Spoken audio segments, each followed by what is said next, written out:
জীবনের দিনগুলো সবসময় একরকম হয় না। কখনো মিষ্টি চমক, কখনো অপ্রত্যাশিত কষ্ট। সব কিছু নিয়েই এই তো জীবন। আসসালামু আলাইকুম সবাইকে, আশা করছি সকলেই ভালো আছেন।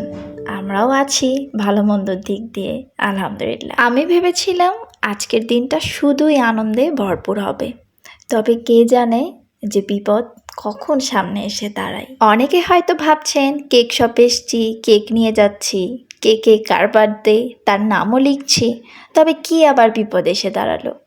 হ্যাঁ, বিপদ হয়েছে ঠিকই, তবে কেক শপে আসার পরেই। এনিওয়ে, কেক শপে আসলাম, নিজে তো খুবই পছন্দ করি ব্ল্যাক ফরেস্ট কেক, তবে আজকে তো আমার জন্য না, খুবই একটা কাছের মানুষ, স্নেহের বোন, ছোট্ট বোন প্রান্তিকার বার্থডে। কাছের মানুষদের বার্থডে হলেতেও মনে মনে অনেক প্ল্যানই করে থাকি আমরা।